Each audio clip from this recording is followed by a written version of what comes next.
ஹாய்ங்க. இந்த வீடியோவில் நம்ம புதினா கொத்தமல்லி துவையல் எப்படி செய்கிறதுன்னு தான் பார்க்க போகிறோம். அதுக்கு நான் 2 கட்டு புதினா 2 கட்டு கொத்தமல்லி எடுத்து வச்சுருக்கேன். ஃபஸ்ட்டு நம்ம இதை க்ளீன் பண்ணி ஆஞ்சி எடுத்து வச்சுக்கலாம்.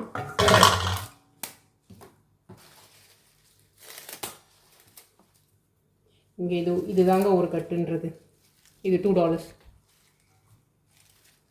பார்த்தீங்கன்னா இவ்வளோ பஞ்சஸ் இருக்குது இதில். அதே மாதிரி கொத்தமல்லியும் ஒரு பஞ்சும் $2.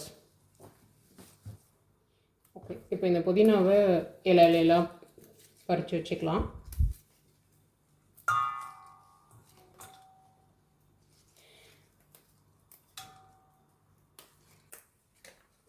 ஓகே, இந்த மாதிரி இலையிலையாக இந்த புதினாவை எடுத்து வச்சுக்கலாம். இந்த தண்டெல்லாம் திருப்பி நம்ம நட்டு வச்சோம்னா அதுலேருந்தும் திருப்பி புதினாவை ரீக்ரோ பண்ண வைக்கலாம். காஸ்ட்லியாக இருக்குங்களா? அந்த ஒரு கத்தை $2. அதாவது அந்த ஒரு கத்தைன்னும் போது நம்ம ஊரில் இருக்க கத்தையை கம்பேர் பண்ணும் போது இது ரொம்பவே கம்மின்னு தான் சொல்லணும். ஸோ அதனால் இது காஸ்ட்லின்றதுனால நம்மளால் இப்போ நம்ம வீட்டிலே வச்சு திருப்பி நம்மளால் க்ரோ பண்ண முடியுதுன்னா அது நமக்கு கொஞ்சம் காஸ்ட் சேவிங்காக இருக்கும் இல்லையா? ஸோ நாங்கள் அதை தான் ட்ரை பண்ண போகிறோம் இந்த வாட்டி. எல்லாருக்குமே பொதுவாக இங்கே பார்த்தீங்கன்னா ஒரு கார்டன் ஸ்பேஸ் இருக்கும் ஆஸ்திரேலியாவில். இங்கே பட் அப்பார்ட்மெண்ட் டைப்பில் இருக்கிறவங்களுக்கு பால்கனி கொஞ்சம் பெருசாக இருக்கும்.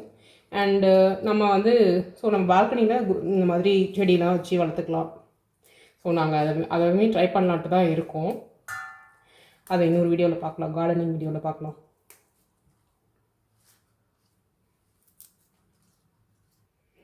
நம்ம புதினாவை ஆஞ்சி வச்சுட்டாச்சுங்க. இது மொத்தமாக இந்த 2 கட்டும் சேர்ந்து ஒரு 3 கை அளவுக்கு வந்திருக்குன்னு வச்சுக்கோங்களேன். இப்போது கொத்தமல்லிக்கு ஜஸ்ட்டு இந்த ரூட்டை மட்டும் கீழே இருக்க அடித்தண்டை மட்டும் இப்படி கட் பண்ணிவிட்டு நல்லா வாஷ் பண்ணிவிட்டு நம்ம அப்படியே அந்த தண்டையுமே சேர்த்துக்கலாம் கொத்தமல்லியில்.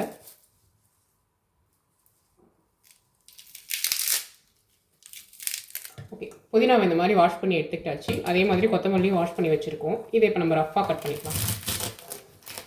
ரொம்ப பொடியாக கட் பண்ணணும்னு அவசியம் இல்லை, ஏன்னா நம்ம வதக்கி தான் அரைக்க போகிறோம். ஸோ இந்த மாதிரி ரஃப்பாக கட் பண்ணிக்கிட்டாலே போதும்.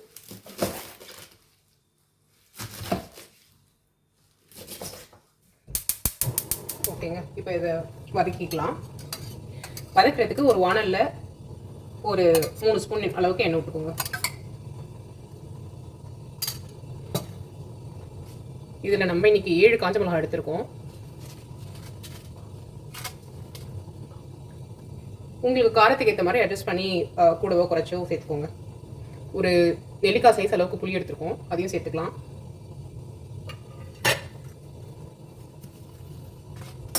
மிளகா கொஞ்சம் வறுப்பட்ட உடனே க்ளீன் பண்ணி வச்சுருக்க புதினாவை சேர்த்துக்கலாம்.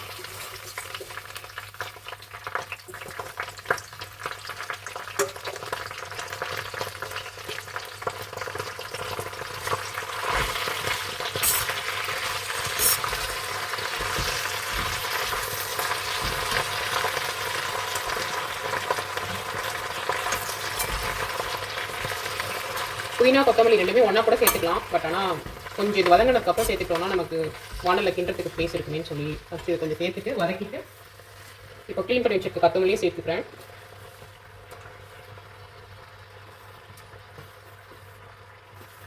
இந்த துவையல் பார்த்தீங்கன்னா நம்ம ஒன்ஸ் ப்ரிப்பேர் பண்ணோம்னா ஒரு 7 days வரைக்கும் வெளியிலேயே வச்சுக்கலாம். நம்ம ஃப்ரிட்ஜில் வச்சு யூஸ் பண்ணணும்னு அவசியம் இல்லை.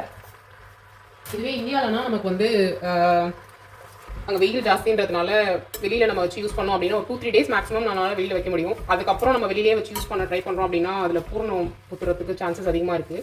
பட் ஆனால் இங்கே கிளைமேட் எப்போவுமே ஒரு பிலோ 20 degree இருக்கிறதுனால மோஸ்ட்லி இங்கே நாங்கள் ஃப்ரிட்ஜில் வைக்க வேண்டிய தேவையே வராது. நாங்கள் வெளியே வச்சு யூஸ் பண்ணி முடிச்சிடுவோம்.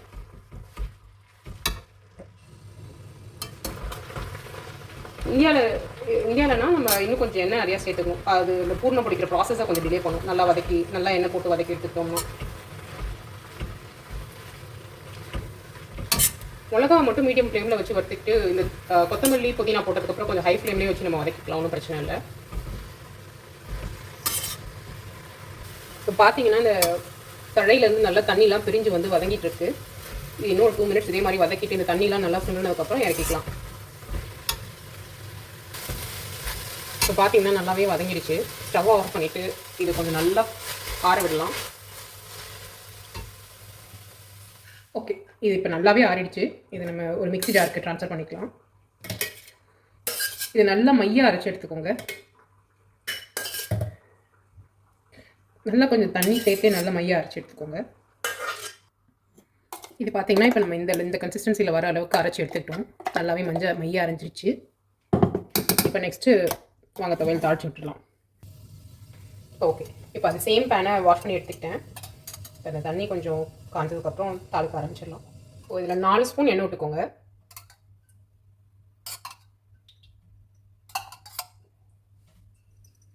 தாளிக்கிறதுக்கு இப்போ நம்ம உளுந்து மட்டும் தான் யூஸ் பண்ண போகிறோம்.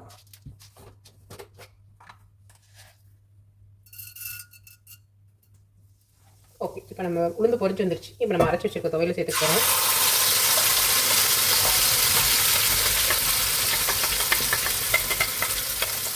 இதுவே கொஞ்சம் இந்த ஜாரில் தண்ணி ஊற்றி அலசி அதையும் சேர்த்துக்கலாம்.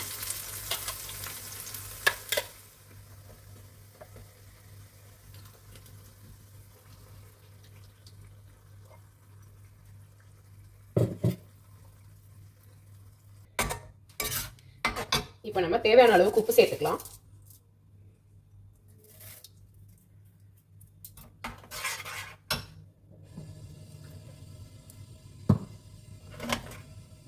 இது கொஞ்சம் நல்லா கொதிப்பிடிக்க ஆரம்பிச்சதுக்கப்புறம் நல்லா வெளியில் தெறிக்க ஆரம்பிச்சிடும். ஸோ இது மூடி போட்டு நம்ம வேக வச்சுக்கலாம்.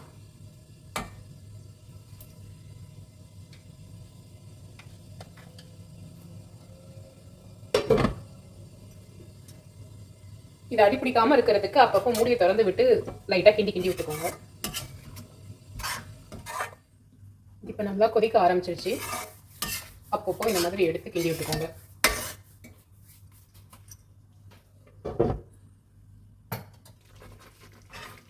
பார்த்தீங்கன்னா நல்லாவே வதங்கி வந்துட்டு இன்னும் கொஞ்சம் வதங்கணும். பார்த்தீங்கன்னா நல்லா எண்ணெய் பிரிஞ்சு வர ஆரம்பிச்சிருச்சு.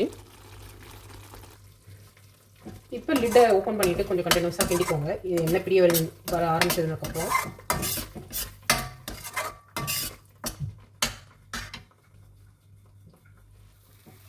அவ்வளோதாங்க, துவையல் நல்லாவே வதங்கி வந்துருச்சு. பார்த்தீங்கன்னா இப்போ பார்த்தீங்கன்னா இந்த கன்சிஸ்டன்சியில் இருக்கும். இந்த கன்சிஸ்டன்சிக்கு வந்ததுக்கப்புறம் நம்ம நிறுத்திடலாம். இது நான் சொன்ன மாதிரி ஒரு 2-3 டேஸ் வரைக்கும்னா வெளியில் வச்சு யூஸ் பண்ணிக்கலாம். அதுக்கு மேலே ஒரு 1 வீக் வரைக்கும் யூஸ் பண்ணணும்னு நினச்சிங்கன்னா தாராளமாக ஃப்ரிட்ஜில் வச்சு யூஸ் பண்ணலாம். இது நம்ம இட்லி, தோசை, சாதம் இது 3த்துக்குள்ளேயுமே சேர்த்து சாப்பிட்லாம்.